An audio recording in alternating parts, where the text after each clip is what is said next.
on trout again, Cider Blossom Orchard. Just finished up pruning those tall spindle trees, and I've come down now to work on the new apple trellis. Pruning is fun compared to building an apple trellis. I sure love it when they get up and just going down the row and seeing those posts. It's a nice thing, but it's a little bit of work getting there. I wanted to show you what I'm doing, a little bit how I'm doing it, but I don't want this to be a tutorial on how to build an apple trellis. We're backyard apple growers, and if you want to put in a small trellis, well, my experience for the last 7 or 8 years says this will work. And I've had some pretty good crop loads on some of these small trellises, and they've held up just fine.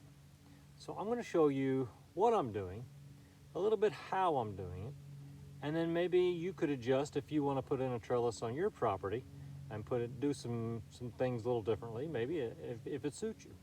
But let's take a look at what I've got going on. This post right here is my end post. It'll be a brace. It's a 4x4, about 8 feet long, that I've put into the ground about as far as I can manage to dig a hole.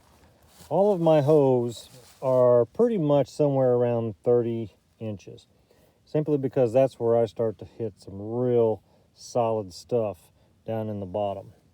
Now this is a prime difference in how you'll see a big orchard put in a trellis, where they actually drive the poles into the ground, which is a much better system.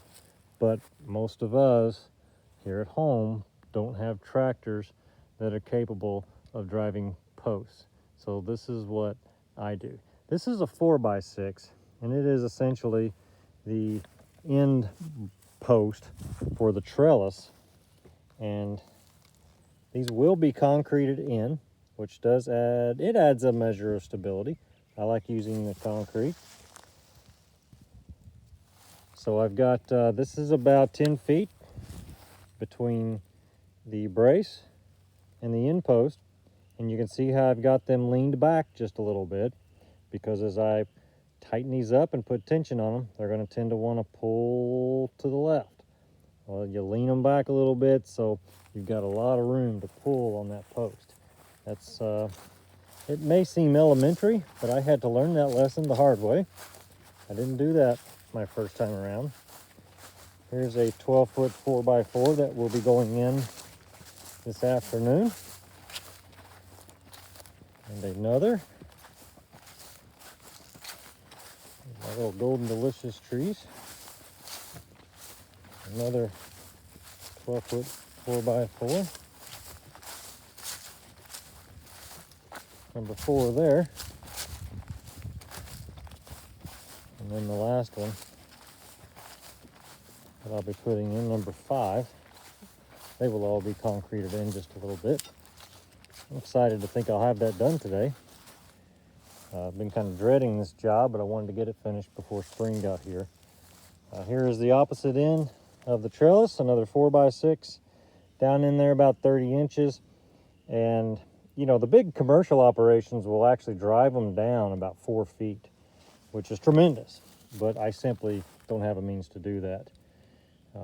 This is from the top of that post. That's a 12-foot post. From the top to the ground is about 9.3 inches, because you lose a little bit when you lean them back like that. And then another 8-foot 4x4 here on the end for a brace. So I'm going to get on the post hole digger and get these other 4x4s in here, and then I'll show you what it looks like when we finish up. And then here in a week or 2 or 3, we'll have to do this row. Okay, we'll be back after I do some sweating. Okay, like most things, it was a little harder than I anticipated. It's been a little while since I've set that many posts and put concrete in, but it's just before dark and I got it finished up. Boy, I love the way it looks. Let's just walk the row and take a look at these new posts. Okay, so this is the 4x4 8-foot post buried into the ground, concreted in, and a 4x6 concreted in. And these are all treated posts, by the way. It's go up and look at our 4x4x12s. And I've got these every 30 feet, okay? So that makes for a pretty strong trellis when you get them in there every 30 feet. That's the recommendation from what I understand. 30 feet. The row to my right, the vertical axis row, is I put those in every 40 feet. And I was a little bit gun shy to do that with these tall spindle trees. So I went every 30 feet, 4x4x12 treated post. See the bags of concrete here. I just love the way that looks when it's fresh like that. I'm gonna leave my equipment out here overnight. Still got one post to put in on the other row right there. I'm not gonna get it set tonight. I'll leave my four-wheeler and some concrete and some items out here to get that in tomorrow. But it's exciting now. I'll work towards getting some wire in here, and we'll put that bottom row, that bottom piece of wire about 2.5 feet above ground level to give these new trees support. And I'm going to do a video just on the new trees themselves and just how that happened last year. And then we'll probably have to put at least 2 rows of wire on this new trellis this year to support these new trees. So looking forward to it. I'll keep you posted. Thanks for watching.